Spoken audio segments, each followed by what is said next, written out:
ನಮಸ್ಕಾರ ಸಹೃದಯಿಗಳಿಗೆ. ರಕ್ಷಿತ್ ಶೆಟ್ಟಿ ಕನ್ನಡ ಚಿತ್ರರಂಗದ ಭರವಸೆ ಹಾಗೂ ವಿಷನರಿ ಫಿಲಂ ಮೇಕರ್ ಅಂದ್ರೆ ತಪ್ಪಾಗಲಾರದು. ಯಾಕಂದ್ರೆ ಇವರು ಸಿನಿಮಾ ಲೋಕಕ್ಕೆ ಕಾರ್ಪೊರೇಟ್ ಟಚ್ ಕೊಟ್ಟವರು ಹಾಗೂ ಸಿನಿಮಾ ಬಗ್ಗೆ ಇವರಿಗಿರುವ ಕಾಳಜಿ ಪ್ರೀತಿ ಅಪಾರವಾದದ್ದು. ಇವರ ನಟನೆ ನಿರ್ದೇಶನದ ಎಲ್ಲ ಚಿತ್ರಗಳನ್ನು ನೋಡಿದ್ದೇನೆ ಹಾಗೂ ರಕ್ಷಿತ್ ಅವರ ಸಿನಿಮಾಗಳನ್ನು ಇಷ್ಟಪಡುವ ಸಿನಿ ಪ್ರೇಮಿಗಳಲ್ಲಿ ನಾನು ಒಬ್ಬ. ಇವರ ಹಿಟ್ ಲಿಸ್ಟ್ನಲ್ಲಿರುವ ಕೆಲವು ಸಿನಿಮಾಗಳಲ್ಲಿನ ಕತೆ, ಚಿತ್ರಕಥೆ, ದೃಶ್ಯಗಳನ್ನು ನೋಡಿದಾಗ ಇವರಿಂದ ತಯಾರಾದ ಚಿತ್ರಗಳಿಗಿಂತ ಮುಂಚೆ ಬೇರೆ ಭಾಷೆಯಲ್ಲಿ ಬಿಡುಗಡೆಯಾದ ಚಿತ್ರಗಳಿಗೆ ಹೋಲಿಕೆಗಳಿವೆ ಅನ್ನೋದು ನನ್ನ ಅಭಿಪ್ರಾಯ. ಬನ್ನಿ, ಇವತ್ತಿನ ಸಂಚಿಕೆಯಲ್ಲಿ ಈ ವಿಷಯದ ಕುರಿತಾಗಿ ನನ್ನ ಅನಿಸಿಕೆಯನ್ನು ಹಂಚಿಕೊಳ್ತೀನಿ. ನಿಮಗೇನಾದರೂ ನಾವು ಹೇಳ್ತಿರೋ ವಿಷಯಗಳು ಇನ್ಫಾರ್ಮೇಟಿವ್ ಅನಿಸಿದರೆ, ಖುಷಿ ಕೊಟ್ಟರೆ ದಯವಿಟ್ಟು ಚಾನಲ್ಗೆ ಸಬ್ಸ್ಕ್ರೈಬ್ ಮಾಡ್ಕೊಳ್ಳಿ. ಉಳಿದವರು ಕಂಡಂತೆ as seen by the rest ಇದು ಕನ್ನಡದ ಕಲ್ಟ್ ಕ್ಲಾಸಿಕ್ ಸಿನಿಮಾಗಳಲ್ಲಿ ಒಂದು ಹಾಗೂ ಕನ್ನಡದ ಅಂಡರ್ ರೇಟೆಡ್ ಮೂವಿ ಕೂಡ ಹೌದು.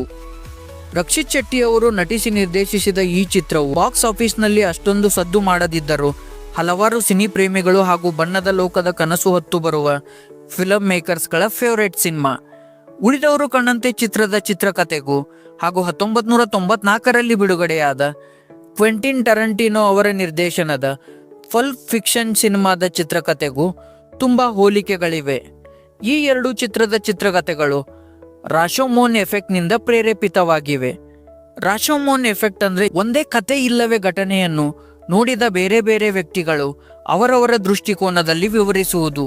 ಆವಾಗ ಯಾರ ಕತೆ ಸತ್ಯ, ಯಾರ ಕತೆ ಸುಳ್ಳು ಎಂಬ ಪ್ರಶ್ನೆಗಳು ನೋಡುಗರ ಮನಸ್ಸಿನಲ್ಲಿ ಮೂಡುತ್ತದೆ.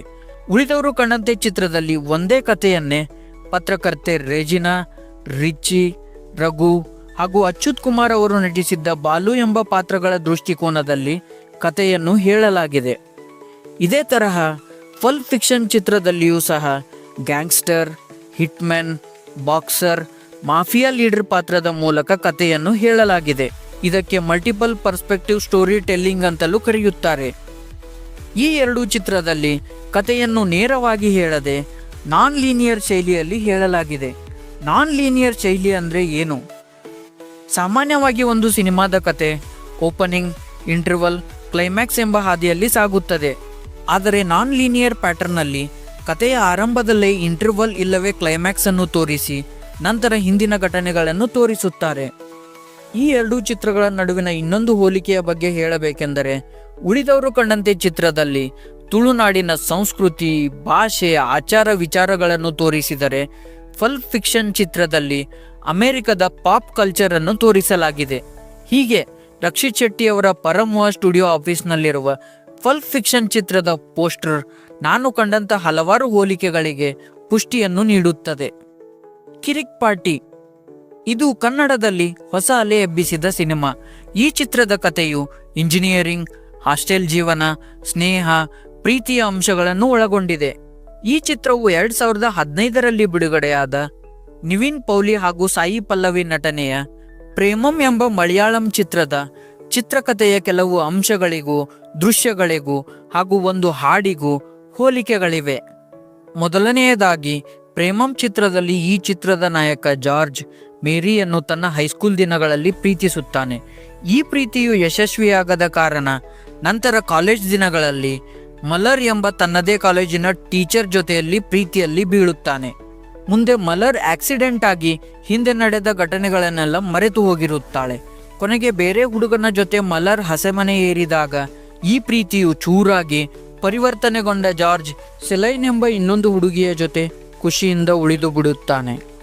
ಕಿರಿಕ್ ಪಾರ್ಟಿ ಚಿತ್ರದಲ್ಲಿ ಸಹ ಈ ಚಿತ್ರದ ನಾಯಕನಾದ ಕರ್ಣ ಸಾನ್ವಿ ಎಂಬ ಸೀನಿಯರ್ ಜೊತೆ ಪ್ರೀತಿಯಲ್ಲಿ ಬೀಳುತ್ತಾನೆ. ಸಾನ್ವಿ ಕರ್ಣನ ಸೀನಿಯರ್ ಅಷ್ಟೇ ಅಲ್ಲದೆ ನಾನ್ ಕನ್ನಡಿಗ ವಿದ್ಯಾರ್ಥಿಗಳಿಗೆ ಕನ್ನಡವನ್ನು ಕಲಿಸುತ್ತಿರುತ್ತಾಳೆ.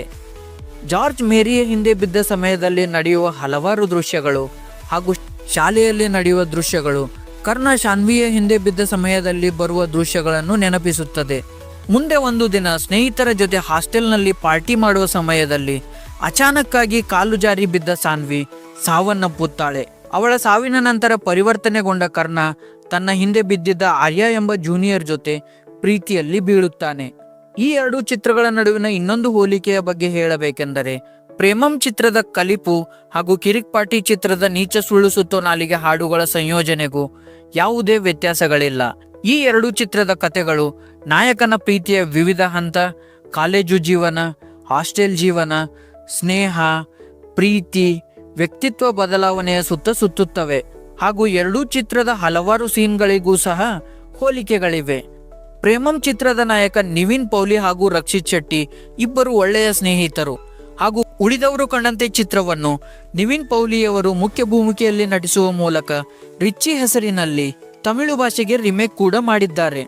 ಚಾರ್ಲಿ 777 2019ರಲ್ಲಿ ಬಿಡುಗಡೆಯಾದ ಟೋಗೋ, ರಕ್ಷಿತ್ ನಟನೆಯ, ಕಿರಣ್ ರಾಜ್ ನಿರ್ದೇಶನದ ಚಾರ್ಲಿ ಚಿತ್ರದ ಕತೆಗೂ ಹಲವಾರು ಹೋಲಿಕೆಗಳಿವೆ. ಈ ಎರಡೂ ಚಿತ್ರದ ಕತೆಗಳು ಒಬ್ಬಂಟಿಯಾಗಿದ್ದ ವ್ಯಕ್ತಿಯ ಜೀವನದಲ್ಲಿ ಒಂದು ನಾಯಿ ಬಂದಾಗ ಅವನ ಜೀವನ ಬದಲಾಗುವ ರೀತಿ ಹಾಗೂ ಆ ಮುಗ್ಧ ಪ್ರಾಣಿಯ ಜೊತೆ ನಾಯಕನ ಸಂಬಂಧವನ್ನು ತೋರಿಸಲಾಗಿದೆ.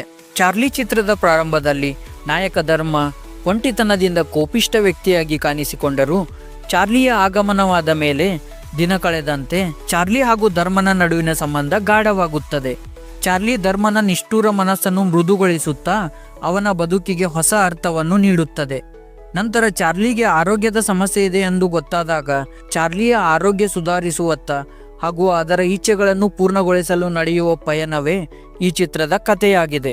ಟೋಗೋ ಚಿತ್ರದ ಆರಂಭದಲ್ಲಿ ನಾಯಕ ಸೆಫಲ ಟೋಗೋ ಹುಟ್ಟಿದ ಸಮಯದಲ್ಲಿ ತುಂಬಾ ವೀಕ್ ಇದೆ, ಇದರಿಂದ ಏನೂ ಉಪಯೋಗವಿಲ್ಲವೆಂದು ಭಾವಿಸಿರುತ್ತಾನೆ. ಆದರೆ 1925ರಲ್ಲಿ ಅಮೆರಿಕಾದ ಅಲಾಸ್ಕಾದ ನೋಮ್ ನಗರದಲ್ಲಿ ದಿಪ್ತಿರಿಯಾ ಎಂಬ ಮಾರಕ ರೋಗ ಹಬ್ಬಿದಾಗ ಅತಿಯಾದ ಹಿಮಪಾತದಿಂದ ಔಷಧಿಯನ್ನು ಸರಬರಾಜು ಮಾಡಲು ವಿಫಲವಾದಾಗ ನಾಯಿಗಳ ಮೂಲಕ ಔಷಧಿಯನ್ನು ಸರಬರಾಜು ಮಾಡಲು ನಿರ್ಧರಿಸುತ್ತಾರೆ.